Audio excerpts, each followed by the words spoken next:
Netanyahu के दफ्तर को निशाना बनाया गया है, यह दावा किया है ईरानी पासदारान इनकलाब ने।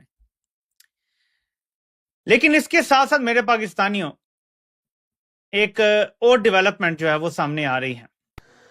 एक बेंजामिन नेतन्याहू का इंटरव्यू है, उसमें उन्होंने बोला है कि मिलिटेंट इस्लामिक रिजीम दुनिया के लिए बहुत बड़ा खतरा है। अब इसमें सबसे पहले पे है ईरान, दूसरे पे है पाकिस्तान। और इजराइल के प्रधानमंत्री बेंजामिन नेतन्याहू ने वो ऐलान किया जिसने अमेरिका से लेकर पाकिस्तान को हिलाकर रख दिया था और दुनिया चौंक गई। नेतन्याहू ने कल की बात है या परसों की, उसने एक इंटरव्यू में कहा है कि ईरान सबसे बड़ा ये है और उसके बाद पाकिस्तान है। कहता है कि दोनों शैतान, उसने लफ्ज इस्तेमाल किए हैं इस तरह के लोग। और जब ईरान पे कब्जा कर लिया जाएगा या ईरान के अंदर रजीम तब्दील करके सब कंट्रोल हो जाएगा, तो उसके बाद पाकिस्तान की बारी आएगी। ईरान के बाद अब कहा यह जा रहा है कि इजराइल का अगला निशाना पाकिस्तान का एटमी प्रोग्राम ही होगा। तो द क्वेश्चन इज कि टारगेट पे हम भी हैं, रेडार पे हम भी हैं। As long as we are nuclear, we are on the radar. और नेतन्याहू कहां है ये किसी को नहीं पता। कोई कहता है जर्मनी में है, कोई कहता है ग्रीस में है, कोई किधर की बात कर रहा है। लेकिन और ये जो अमेरिका है ना, जिसको हम कहते हैं दोस्त, ये अपने बाप का भी दोस्त नहीं है। ये अपने मुल्क का दोस्त नहीं है, तो हमारा कहां से दोस्त होगा। ये महादेव ने मेरी बात 2 घंटे पे सुन ली। सुबह मैंने वीडियो बनाया कि अब अगला टारगेट होगा पाकिस्तान। ये मैंने सुबह बोला था आपको, और आप सोच के देखिए कि अभी तो मैंने बोला है और महादेव ने मेरी बात सुनकर इंप्लीमेंट भी कर दिया। सॉरी, मैं इसको लगाना भूल गया था। पाकिस्तान को अटैक कर दिया गया है, उसका जो नूर खान बेस है उसको अटैक किया है। ये प्राइड है पाकिस्तान की मिलिट्री की, वो बर्न हो रहा है। और जो फोर्ट्रेस था उसको ब्रीच कर दिया गया। कोई सुपर पावर नहीं, कोई हाईटेक स्टेल्थ बॉम्बर नहीं, एक आर्म्ड कामिकाजी ड्रोन्स हैं जो अफगानिस्तान से चलते हैं। अफगानिस्तान के पास कामिकाजी ड्रोन कब आ गए? अभी मैंने को 2 दिन पहले बताया था कि अफगान के लोग मुझे मिले थे, वो मुझे बोल रहे थे कि यार मोदी जी को बोलो कोई ठूम ठाम करने वाला कोई हमें हथियार दे दे, बाकी काम हम कर देंगे, आपको कुछ भी पाकिस्तान के खिलाफ करने की जरूरत नहीं है। मैंने तो वीडियो में सिर्फ उनका जो फरमान था वो मोदी जी तक पहुंचाया है। मैं ये नहीं कह रहा हूं कि हमने कुछ दिया है, मैं सिर्फ ये बोल रहा हूं कि तालिबान ने बॉम्ब किया है पाकिस्तान का मोस्ट सिक्योर मिलिट्री इंस्टॉलेशन इन पाकिस्तान, नूर खान एयरबेस। याद है आपको ये कौन सा एयरबेस है?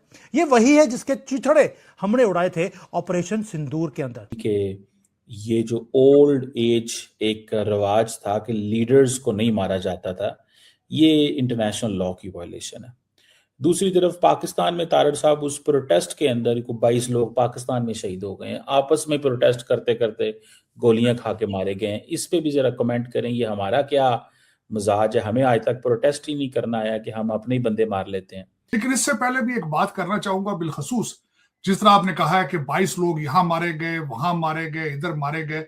जिस कंट्री में आप बैठे हैं वहां पे उन लोगों का कोई ग्रोथ के लिए, तरक्की की कोई ख्वाहिश मौजूद नहीं है। स्टेम सब्जेक्ट्स के बारे में कोई तवज्जो नहीं है, science, technology, English and math पे कोई तवज्जो नहीं है, एक इंग्लिश चैनल भी नहीं है। चीमा साहब, आज ये जो पूरी मुस्लिम उम्मा या पूरी दुनिया 16 मिलियन लोगों ने हाईजैक कर ली है। मेरे ख्याल में ये पूरी दुनिया की ज्यूइश कॉलोनी बनने वाली है बड़ी जल्दी, क्योंकि मैं ग्रेटर इजराइल का नक्शा देख के तो मैं घबरा गया हूं। और आज भी वैसे वी आर, जिस तरह बीबी नेतन्याहू ने कहा था कि जिस इंसान के पास सेल फोन मौजूद है वो हमारे रडार पर है, वो हमारे, हम उसको we know what to do with him. जिस तरह उन्होंने पेजर फाड़े थे, और फिर जिस तरीके से आज आप कह रहे हैं ना लीडर को असैसिनेट किया, इंटरनेशनल लॉ की वायलेशन है। वायलेशन चीमा साहब नहीं, दुनिया में पहले भी इस तरह होता रहा, कोई ऐसी बात। मेरे लिए लम्हा फिक्रा है कि फिक्रिया ये है कि ट्रेस किस तरह किया गया है, उनको अंदर से कौन बिका है। चीमा साहब, उनकी तस्वीर सबसे पहले बीबी नेतन्याहू के पास कैसे पहुंची है, उनकी डेड बॉडी की तस्वीर, उसके बाद वो डोनाल्ड ट्रंप साहब के पास कैसे पहुंची, मेरे लिए वो ज्यादा वरिसम है। चीमा साहब, दर हकीकत हमारा हर दूसरा आदमी तो मीर जाफर है। चीमा साहब, हम तो बिकते हैं बड़ी थोड़ी सी कीमत से बिक जाते हैं, बड़ी थोड़ी सी कीमत। चले, लेकिन चीमा साहब, इससे पहले मैं हैरान हूं, कहते हैं जो मिसाइल मारे गए उनके अंदर भी कैमरे लगे हुए थे। अपने तज्जियों में जरा इसको भी पढ़ के शामिल कर लें, ताकि तुम लोगों की औकात याद रहे। तुम लोग करोगे सर्जिकल स्ट्राइक, तुम लोग करोगे पाकिस्तान पे हमला, ये तुम लोगों की हकीकत है। दी एंड ऑफ इंडिया। और इसके साथ साथ मैं जरा ये भी कहना चाहूंगी कि वहां पे बड़े जो थिंक टैंक्स बैठे हुए हैं, वहां पे ऐसे आर्टिस्ट जो कि बहुत काम करते हैं। हम हसद नहीं करते कि क्योंकि टैलेंट अगर सरहद से पार बैठा तो हम हसद करें। टैलेंट की सर कोई सरहद नहीं होती। मगर हिंदुस्तान और अफगान तालिबान तो वो बड़े एक्टिवली पार्टिसिपेट किया है। आप कहेंगे वो कैसे? मैं कहूंगा कि उन्होंने they have taken more the active steps. They have in fact वो मारे हैं और मरे भी हैं इजराइल को हेल्प करने के लिए। आप पूछेंगे ये कैसे? जी मैं आपको बताऊं, जैसे ये मोदी साहब बाद में पता चला कि इन्होंने मुफ्ती बाहिनी का पूरा फोर्स इन्होंने कैसे रिक्रूट करके हिंदुस्तान भेजा था, अब पता चल रहा ये है कि भाई Modi during active war situation Israel क्यों भागा एक दिन के लिए? न्यूक्लियर एसेट्स हैं, कमांड सेंटर है पाकिस्तान का, उसके अंदर हमने धज्जियां उड़ाई। पाकिस्तान ने मिलियंस और पिछले 10 महीने से अपनी जो पिछवाड़ा फट गया था उसको सीलने में लगे थे, desperately trying to rebuild it. उसके बाद जैसे ही उन्होंने रीबिल्ड करके उन्होंने बोला कि अब हमारे जो ये हैंगर्स हैं इनके पूरा का पूरा बेस डिस्ट्रॉय हो गया, उन्होंने बोला हमने ठीक कर लिया है।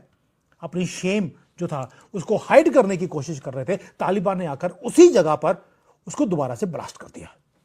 दोस्तों, मिडिल ईस्ट में इस वक्त हालात अनप्रिडिक्टेबल हो चुके हैं। जहां एक तरफ ईरान और इजराइल के बीच डायरेक्ट कॉन्फ्रंटेशन ने पूरी दुनिया को डराया हुआ है, वहीं अब एक ऐसी न्यूज़ निकल कर आ रही है जिसने इस्लामाबाद से लेकर रावलपिंडी तक हड़कंप मचा दिया है।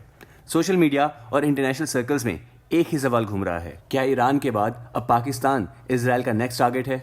इजरायली पीएम बेंजामिन नेतन्याहू ने लाइव आकर कुछ ऐसा कहा है जिसने सुनकर पाकिस्तानी मीडिया में पैनिक का माहौल है। बात यह है कि इजराइल ने एक कड़े लहजे में वार्निंग दी है। रिपोर्ट्स के मुताबिक पीएम बेंजामिन नेतन्याहू ने साफ कर दिया है कि जो भी देश टेररिज्म को बैक करेगा या इजराइल की सॉवरेनिटी को चैलेंज करेगा, उसे निपटाना इजराइल जानता है। पाकिस्तानी मीडिया में एक डायरेक्ट थ्रेट की तरह इसे लिया जा रहा है। उन्हें डर है कि इजराइल अब पाकिस्तान के स्ट्रेटेजिक एसेट्स और न्यूक्लियर कैपेबिलिटीज पर नजर गाड़े बैठा है। पाकिस्तानी न्यूज चैनल्स इस वक्त सिर्फ एक ही बात पर डिबेट कर रहे हैं कि अगर इजराइल ने कोई प्री एम्प्टिव स्ट्राइक की तो पाकिस्तान का क्या होगा। पाकिस्तान की सबसे बड़ी टेंशन है उनका सबसे पुराना फ्रेंड द यूनाइटेड स्टेट्स। इस वक्त खुलकर इजराइल के साथ खड़ा है। पाकिस्तानी एक्सपर्ट्स का मानना यह है कि अगर सिचुएशन एस्केलेट होती है तो अमेरिका उन्हें बचाने के लिए नहीं आएगा। ऊपर से पाकिस्तान की इंटरनल हालत पहले ही वोलेटाइल है। इकोनॉमिक क्राइसिस और बॉर्डर पर अफगानिस्तान के साथ बढ़ती टेंशन के बीच इजराइल का यह नया एंगल उनके लिए काफ़ी खराब हो सकता है। क्या पाकिस्तान वाकई इस टू फ्रंट थ्रेट को हैंडल कर पाएगा?